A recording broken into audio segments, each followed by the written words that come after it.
Halo, jadi ini untuk video ujian tengah semesterku. Brigita Elizabeth Lintang, NPM 60192100086, kelas B dari Assessment Center. Nah, jadi hari ini aku mau bahas tentang satu profesi yang berkaitan erat dengan sosial media. Jadi sebenarnya sosial media ini banyak banget loh digunakan untuk kemajuan perusahaan di era sekarang terutama. Jadi langsung aja aku sebutin nih nama profesinya. Nama profesinya itu adalah Social Media Manager. Nah, seperti namanya, Social Media Manager, tentu saja poin utama dari profesi ini adalah berkaitan erat dengan penggunaan media sosial gitu, media sosial dari perusahaan yang dia bergabung. Kalau menurut hasil pencarian di Google, itu sering dibilang sebagai voice of the company. Kenapa disebut voice of the company? Karena seseorang yang berada di posisi sebagai SMM ini, itu dipercaya oleh perusahaan untuk memonitor, mengeksekusi, menyaring, menyunting, bahkan mengukur dari insight media sosial yang didapatkan dari suatu perusahaan, brand maupun perorangan itu sendiri. Nah, lebih lanjut lagi kenapa disebut voice of the company, karena orang ini tuh berhak untuk mengambil keputusan dari dunia media sosial yang sifatnya tuh kalau dijalanin itu cukup selektif gitu. Kenapa selektif? Karena dia pertama tadi menyaring konten dengan hati-hati supaya konten ini tersampaikan kepada audiens, kepada user-user di media sosial. Karena itu sebagai voice of the company ini, SMM itu juga sering dikenal sebagai digital marketing atau social media marketing. Salah satunya juga karena si SMM ini itu juga menjalankan berkaitan erat dengan strategi perusahaan, utamanya dalam sektor marketingnya. Terkait dengan job description-nya, deskripsi pekerjaannya apa sih SMM itu, seorang SMM ngapain ya gitu. Nah, jadi kalau berdasarkan pengalaman pribadi dan juga informasi yang kukumpulkan dari internet gitu, digabungkan supaya menyempurnakan gitu dari pengalamanku yang baru kurang lebih itu sekitar 1 tahun ke belakang sebagai seorang SMM. Nah, jadi deskripsi pekerjaannya itu yang pertama nih ya, yang pertama itu adalah mengembangkan strategi media sosial dan menetapkan goals untuk meningkatkan brand awareness dan menaikkan jumlah engagement dari akun media sosial perusahaan, brand ataupun perorangan tadi. Terus yang kedua, itu mengatur semua platform media sosial yang digunakan, misalnya seperti kalau aku pribadi itu menggunakan Instagram, untuk yang aku kelola itu Instagram, terus juga mungkin di perusahaan lain itu biasa pakai Facebook, Twitter, terus YouTube, dan masih banyak lagi media sosial lain yang bisa digunakan, bahkan untuk website pun bisa dikelola oleh SMM. Seperti itu. Nah, terus yang ketiga, job deskripsinya adalah merencanakan dan membuat content plan, serta menyampaikan kepada tim. Terus yang keempat, itu mengembangkan dan mengatur kompetisi serta campaign untuk mempromosikan perusahaan atau brand tadi. Nah, yang kelima selanjutnya itu adalah menulis blog atau artikel yang menarik gitu. Jadi mengupload tadi sudah content plan-nya. Nah, ini juga berikut dengan si isinya gitu. Menulis artikelnya, menulis caption-nya seperti itu. Deskripsinya juga ditulis oleh seorang SMM. Nah, dan yang paling penting adalah tentunya menciptakan konten multimedia yang efektif. Nah, dari sini kenapa disebut efektif? Karena nantinya tujuannya ini membangun relasi yang baik dengan influencer, user, dan semua orang yang ada di media sosial, baik secara langsung dan tidak langsung. Terus juga seorang SMM ini mengatur dan memfasilitasi komunitas media sosial dengan merespon postingan yang diupload di media sosial, juga mengembangkan diskusi. Misalnya kalau di konten-konten Instagram itu bisa, kalau memperhatikan dengan seksama ya captionnya, kayak pasti ada tuh yang kayak kalau kamu pilih apa gitu, kayak misalnya di captionnya tag teman kamu, 3 teman kamu di caption bla bla bla. Itu sebenarnya itu salah satu tugas dari SMM gitu, tadi membangun komunitas dan juga menjalin relasi gitu, membangun diskusi di media sosial tersebut. Terus yang terakhir adalah memonitor dan melaporkan, membuat report dari performa akun media sosial brand tersebut ataupun perusahaan tersebut menggunakan tools yang ada. Misalnya bisa pakai Google Analytics ataupun insight yang didapatkan dari media-media sosial. Misalnya kalau Facebook itu nyediain nih insight yang dari akunnya itu berapa, dari page-nya itu berapa, terus dari postingannya juga bisa. Ini juga berlaku di Instagram. Nah, aku sendiri juga punya pengalaman untuk report ini, walaupun belum secara report profesional, tapi melalui Instagram Insight itu kelihatan nih postingan mana yang paling banyak, postingan mana yang paling sedikit, maksudnya dari efektivitas kontennya kayak gitu-gitu, mana sih yang paling dilirik sama user, sama followers kayak gitu-gitu. Dan semuanya itu dipegang oleh seorang SMM. Nah, terus jadi kompetensi yang dibutuhkan seorang SMM ini apa gitu kan. Nah, dari job desk tadi bisa kita breakdown, bisa di breakdown bahwa skill-skill yang dibutuhkan. Yang pertama, communication skill, dimana tadi yang pertama sudah utamanya di sosial media, dengan baik dengan pelanggan ataupun user-user yang lewat doang, ataupun dengan ya siapapun yang ada di media sosial gitu, dia bagaimana dia bisa berkomunikasi dengan orang-orang secara digital, secara online, dan message-nya itu tersampaikan dari konten-konten yang dia buat, yang konten-konten direncanakan. Terus juga komunikasi ini berlaku secara internal gitu untuk tim dan juga pimpinan-pimpinan dan stakeholders gitu. Jadi karena SMM ini kan punya tugas tadi menyusun content plan gitu kan. Jadi ini perlu disampaikan nih kepada tim internalnya, baik dia nanti akan bekerja dengan tim content creator dan divisi-divisi lainnya, copywriter gitu-gitu. Nah itu nanti dia perlu punya skill untuk komunikasi, menyampaikan gimana strategi yang akan ditempuh dan segala macamnya gitu. Nah tadi aku sebut tentang copywriter. Nah di sini skill yang harus dipunyai juga oleh SMM itu adalah writing skill. Lebih spesifiknya itu skill copywriting gitu. Nah di sini inti dari komunikasi itu sebenarnya balik lagi ke bahasa tertulis gitu. Jadi sosial media manager yang baik itu adalah mampu bertindak juga sebagai copywriter gitu. Dia membangun engagement dengan usernya itu melalui tulisan-tulisan di media sosial juga, karena tulisan-tulisan ini itu yang nantinya akan representatif ke user-user nanti, ke calon pelanggan, bahkan ke pelanggannya itu sendiri. Jadi gimana caranya kandidat ini, orang ini itu bisa menyampaikan pesan-pesan kepada audiens yang berbeda, tapi pesan-pesannya itu nyampe dengan baik, karena tentunya masing-masing platform ini punya tipenya sendiri. Misalnya Instagram best captionnya karakternya berapa, di Twitter, di Facebook itu beda semuanya. Jadi seorang SMM ini harus bisa melihat perbedaan dari setiap sosial media, gimana cara menyampaikan pesan yang efektif. Berarti yang ketiga itu tentunya kreatif. Kenapa kreatif? Karena sosial media manager ini berkaitan dengan pembuatan konten, perencanaan konten yang tentunya bisa bikin user ataupun pelanggannya tertarik, terus juga ada nilainya dan bisa disebarluaskan ke orang-orang lain gitu. Dan tentunya di sini perlu yang namanya kreativitas. Kenapa kreativitas? Ya karena nanti kalau nggak kreatif, kontennya nggak akan dilirik, kontennya nggak akan di kemana-manain, kontennya di situ-situ aja, orang nggak akan baca, nggak akan lihat. Jadi perusahaannya juga nggak akan berkembang, brand awarenessnya juga nggak akan meningkat gitu. Dan tentunya jadi di sini kreatifnya ini dalam bentuk yang spesifik, misalnya itu seperti berinovasi tentang campaign dari brandnya, dari perusahaannya, gimana strategi campaign yang menarik di tren yang sekarang.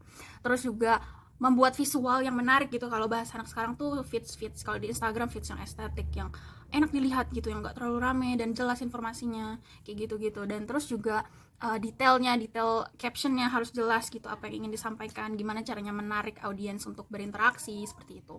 Terus juga di sini kreatifnya itu nggak cuma perorangan, tapi juga perlu dibutuhkan kreativitas dalam tim SMM-nya ini, karena nanti mereka akan brainstorming idea, terus konsep or design or something, dan ini nantinya akan digabungkan menjadi ide-ide yang lebih wow gitu. Dan akhirnya si kreativitas ini itu mengarah pada tadi brand voice ya kan, terus juga persona, gimana tampilan brandnya di audiens dan user-user di media sosial siapapun itu. Terus yang skill yang keempat, kompetensi yang keempat adalah time management. Kenapa time management ini dibutuhkan? Karena tadi berkaitan dengan strategi dan content planning. Jadi di sini seorang SMM ini harus pandai mengatur waktu, merencanakan kontennya, bisa dengan planner Google Planner or something. Bahkan di Canva juga udah ada untuk desain planner tuh, udah ada kalendernya apa yang harus dilakukan, to-do listnya tuh harus jelas. Jadi benar-benar dari perencanaan, pembuatan sampai di-upload sampai reportnya itu efisien gitu pengerjaannya, dan akhirnya strateginya tadi itu tersampaikan dengan baik kepada pelanggan, kepada user gitu, user di media sosial. Terus kompetensi yang selanjutnya adalah agility. Di sini kalau diartikan mungkin lincah gitu ya, tapi apa sih yang dimaksud untuk dalam pekerjaan SMM ini gitu. Nah, jadi agility yang dimaksud ini adalah bagaimana seorang SMM, tim SMM juga itu bisa cepat dalam menanggapi perubahan-perubahan yang mungkin udah nggak relevan gitu dari strateginya, dari jenis kontennya. Jadi dia harus bisa cepat beradaptasi dengan perubahan-perubahan yang ada di media sosial. Jadi harus pandai membaca tren, mencoba taktik-taktik yang berbeda kayak gitu. Jadi perubahan-perubahan ini nantinya akan disesuaikan dengan perencanaan konten untuk suatu brand atau perusahaan maupun perorangan tadi.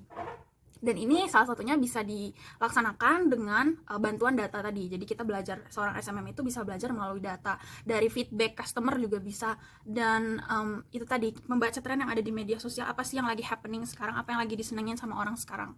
Jadi sebenarnya pekerjaan ini menyenangkan gitu, karena media sosial terus baca-baca tren, kayak ya kita up to date gitu dengan tren. Dan yang terakhir tadi dengan data, ini berkaitan dengan posisi ini sangat erat dengan pengolahan data, maksudnya menganalisis data, karena untuk mengembangkan strategi, taktik, dan konsep segala macam itu didorong dari data, atau biasa kita sebut data driven. Ini melibatkan kompetensi analisis, data analisis, berpikir analitis, karena didasari dari digital insight yang didapatkan baik dari reportnya Google, Instagram, ataupun itu kita bisa kembangkan nantinya dengan membaca gimana dengan tepat, tentunya membaca dengan tepat untuk merencanakan rencana selanjutnya gitu. Jadi berpikir ini nggak cuma kuantitatif sebenarnya, tapi kualitatif juga dari nanti untuk outputnya itu ke konten-konten yang diproduksi gitu. Dan nantinya ketika akhirnya nanti di ujungnya lagi itu adalah bagaimana seorang SMM bisa membuat laporan dari campaign-campaign yang dilakukan, dari postingan yang diupload, dan itu harus dilaporkan semua bagaimana dia makanya di sini bagaimana dia bisa memanage report, laporan kepada pimpinan-pimpinan, stakeholders gitu-gitu. Dia bisa melaporkan konten-konten yang sudah diproduksi gitu ya, singkatnya. Oke, dan kalau misalnya kita bicara dengan dalam setting assessment center, apa alat-alat tools yang bisa digunakan dalam pekerjaan ini gitu? Gimana cara mengujinya kompetensi yang tadi sudah kita sebutkan. Jadi dalam assessment center itu kan multi tools ya, ada banyak tools yang bisa dipakai. Yang pertama alat ukurnya adalah CBI, competency based interview, atau bahasa Indonesianya itu interview berbasis kompetensi. Nah, jadi CBI ini memang pada dasarnya adalah untuk memvalidasi resume maupun pengalaman-pengalaman sebelumnya dari kandidat yang berkaitan dengan posisi SMM tadi. Kompetensi-kompetensi yang disebutkan tadi sebenarnya juga semuanya itu bisa digali melalui CBI, dari pertanyaan-pertanyaan CBI. Jadi, misalnya kalau pertanyaan untuk kompetensi kreatif gitu, misalnya perubahan, memvalidasi dari resume sebelumnya gitu ya. Perubahan apa yang sudah kamu buat dari perusahaan sebelumnya, dari posisi sebelumnya sebagai SMM juga misalnya. Jadi dilihat nih, dia bisa membandingkan antara periode sebelum dia sama waktu periodenya dia berjalan, apa yang terjadi perubahannya. Apakah banyak perubahan yang signifikan pun dengan hasil output akhirnya itu seperti apa. Apakah lebih baik? Kalau lebih baik berarti itu bisa menunjukkan bagaimana kreativitas dia dalam membangun, menciptakan konten-konten tersebut, merencanakannya tersebut. Lalu yang kedua itu ada CBO dan psychological testing. Nah, di sini dua tools ini menurut saya itu tidak perlu gitu ya. Sebenarnya bukan tidak perlu sih, tidak perlu dilakukan untuk SMM ini karena posisinya itu tidak terlalu kritis alatnya. Maksudnya bukan critical tools. Jadi menurut saya CBO dan psychological testing ini bisa terutamanya CBO ini bisa menjadi barrier dalam menggali kompetensi yang dibutuhkan, karena pada dasarnya CBO itu kan biasanya dilakukan dengan behavioral checklist gitu, dimana ini mungkin ada perilaku-perilaku yang tidak terobservasi, tidak ada di list yang sebenarnya itu masuk ke dalam kompetensinya, mengindikasi kompetensi tersebut. Jadi menurut saya ini kurang tepat kalau dilakukan CBO. Pun dengan psychological testing itu juga tidak terlalu penting menurut saya. Dan justru yang terpenting adalah salah satunya adalah INTRAE.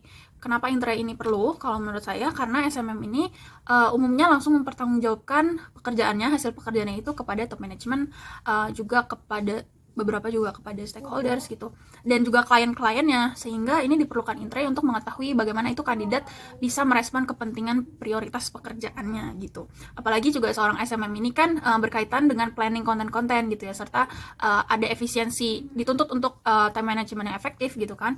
Jadi dalam pendistribusian kontennya kepada user gitu, sehingga kalau dilihat dari beban kerjanya seorang SMM ini itu juga dituntut untuk lincah gitu kan, terhadap perubahan-perubahan dari feedback internal maupun eksternal. Jadi INTRAE ini perlu. Jadi gimana dia bisa melihat prioritas dalam pekerjaannya gitu, merespon prioritas dari pekerjaannya.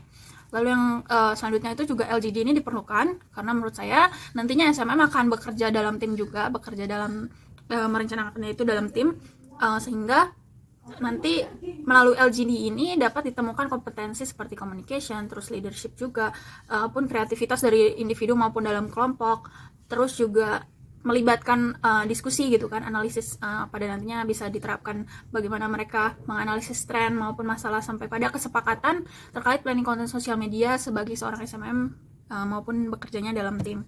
Terus selanjutnya juga tools presentation atau presentasi ini diperlukan menurut saya dalam asesmennya, karena ini masih berkaitan dengan komunikasinya tadi gitu, karena berkaitan erat dengan top management dan stakeholder. Tentu saja metode presentasi ini sangat penting gitu ya untuk melihat bagaimana dia bisa menyampaikan kemampuan berkomunikasinya, terus terlihat juga bagaimana interpersonal skill-nya dari kandidat tersebut, dan juga melihat bagaimana kandidat dapat memaparkan suatu konsep maupun materi seputar dari posisi SMM tadi secara efisien dan jelas, misalnya seperti tren, report maupun strategi mendatang gitu. Jadi menyampaikan Makanya di sini menurut saya presentasi itu perlu, karena juga tadi LGD-nya dilakukan gitu. Selanjutnya, alat dalam assessment center yang dapat digunakan itu adalah metode case study. Kenapa case study ini bisa dilakukan? Karena pada dasarnya case study ini dilakukan kalau dalam posisi SMM ini untuk menguji kompetensi menulis atau writing skill dari kandidat, utamanya tentang copywriting tadi. Juga sebenarnya dalam case study ini bisa dilihat kreativitas kandidat.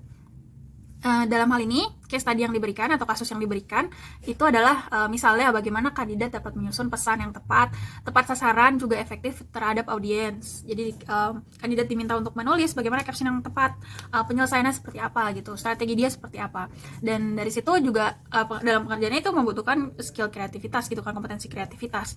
Dan makanya di sini diujikanlah case study untuk melihat gitu kan bagaimana kreativitas serta berpikir analitisnya dalam menyelesaikan masalah dalam posisi SMM gitu kan, posisi profesi SMM gitu. Dan yang terakhir untuk role play, kalau menurut saya itu tidak perlu karena kurang tepat juga kalau SMM diisi dengan role play, karena pada dasarnya kalau SMM itu lebih berorientasi pada pekerjaan dan hasil gitu. Jadi menurut saya kurang perlu role play.